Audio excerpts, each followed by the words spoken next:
কিষানের টাকা ফেরত নিয়ে নিচ্ছে সরকার। ৮১,০০০ কৃষকদের নাম লিস্টে জারি। আপনার নাম রয়েছে? প্রধানমন্ত্রী কিষাণ সম্মান নিধি যোজনা কেন্দ্র সরকারের একটি অত্যন্ত জনপ্রিয় যোজনা। প্রধানমন্ত্রী কিষাণ সম্মান নিধি যোজনায় যারা অবৈধভাবে সুবিধা নিচ্ছেন তাদের জন্য নতুন আপডেট। ভুয়ো তথ্য দিয়ে অনেকেই পিএম কিষানের টাকা হাতাচ্ছেন।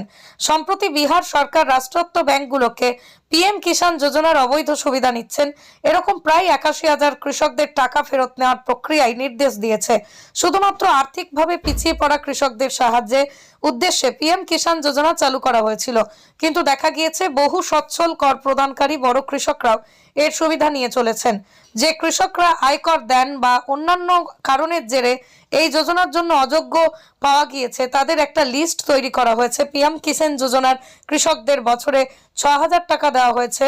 ৩টি কিস্তিতে ২,০০০ টাকা করে কৃষকদের ব্যাংক অ্যাকাউন্টে সরাসরি ট্রান্সফার করা হয়। নিয়ম অনুযায়ী পিএম কিষাণের সুবিধা পাওয়ার জন্য বেশ কিছু শর্ত রয়েছে। বেশ কয়েকদিন ধরেই পিএম কিষাণ নিয়ে হওয়া দুর্নীতি অভিযোগ জমা পড়েছে। তদন্তে সামনে এসেছে বিহারের ৮১,০০০ কৃষক যারা এই যোজনায় আওতায় পড়েন না তাদের অ্যাকাউন্টেও টাকা ট্রান্সফার হয়ে গিয়েছে।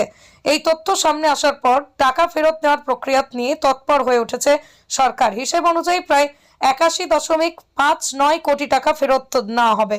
পিএম কিষানের টাকা ফেরত নিয়ে নিচ্ছে সরকার। ৮১,০০০ কৃষকদের নাম লিস্টে জারি। আপনার নাম রয়েছে?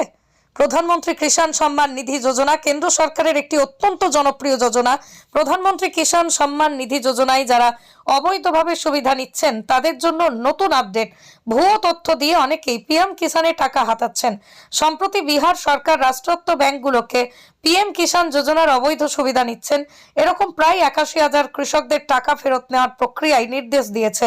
শুধুমাত্র আর্থিকভাবে পিছিয়ে পড়া কৃষকদের সাহায্যে উদ্দেশ্যে পিএম কিষাণ যোজনা চালু করা হয়েছিল, কিন্তু দেখা গিয়েছে বহু সচ্ছল কর প্রদানকারী বড় কৃষকরাও এর সুবিধা নিয়ে চলেছেন। যে কৃষকরা আয়কর দেন বা অন্যান্য কারণের জেরে এই যোজনার জন্য অযোগ্য পাওয়া গিয়েছে তাদের একটা লিস্ট তৈরি করা হয়েছে। পিএম কিষাণ যোজনার কৃষকদের বছরে ৬,০০০ টাকা দেওয়া হয়েছে। ৩টি কিস্তিতে ২,০০০ টাকা করে কৃষকদের ব্যাংক অ্যাকাউন্টে সরাসরি ট্রান্সফার করা হয়। নিয়ম অনুযায়ী পিএম কিষাণের সুবিধা পাওয়ার জন্য বেশ কিছু শর্ত রয়েছে। বেশ কয়েকদিন ধরেই পিএম কিষাণ নিয়ে হওয়া দুর্নীতি অভিযোগ জমা পড়েছে।